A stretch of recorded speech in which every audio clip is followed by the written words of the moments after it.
ஒரு நாள் ஒரு ஆண் ஒரு ஹோட்டலுக்குள் வந்தான். மரியாதையா பாஸை பார்க்க கேட்டான். பாஸ் வந்ததும் அவன் கேட்டான், ரூம் 39 காலியா இருக்கா? பாஸ் ஆமாம்னு சொன்னதும், அதே ரூம் எனக்கு வேணும் என்னான். ஆனா மேல போறதுக்கு முன்னாடி ஒரு வித்தியாசமான ரெக்வெஸ்ட். கருப்பு கத்தி, 39 சேமி வெள்ளை நூல், 73 கிராம் ஆரஞ்சு. ஆடா இருந்தாலும் பாஸ் கொடுத்தார். அவன் ரூமுக்கு போனான். ஃபுட் இல்ல, சர்வீஸ் இல்ல. பாஸின் ரூம் 39ற்கு பக்கத்துல. நள்ளிரவு தாண்டினதும் பயங்கர சத்தம். மிருகம் கத்துற மாதிரி, சாமான் உடையிற மாதிரி. பாஸ் முழு இரவும் தூங்கல. காலை இன்ஸ்பெக்ட் பண்ணினா ஒன்னும் உடையல. Room clean. கத்தி நூல் ஆரஞ்சு அன்டச்ட். அவன் பில் பே பண்ணி டிப் கொடுத்து சிரிச்சிட்டு போயிட்டான்.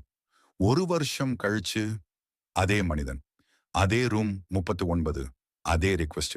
இந்த தடவை பாஸ் கேட்டார், சார் உண்மையை சொல்லுங்க, இரவு என்ன நடக்குது? அவன் சிரிச்சு சொன்னான், சார் அந்த ரூம்ல நான் தங்கல.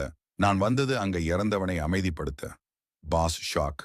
ரூம் 39ல ஒரு கெஸ்ட் ஒரு வருஷம் முன்னாடி தூக்கு போட்டு இறந்தான். பாஸ் ரெஜிஸ்டர் பார்த்தார். Room 39 no guest. திரும்பி பார்த்தப்போ அந்த மனிதன் இல்லை. கவுண்டர்ல மட்டும் 73 கிராம் ஆரஞ்சு. அந்த நாளுக்கு பிறகு ரூம் 39 லாக்.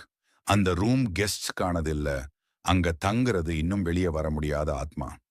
சப்ஸ்கிரைப்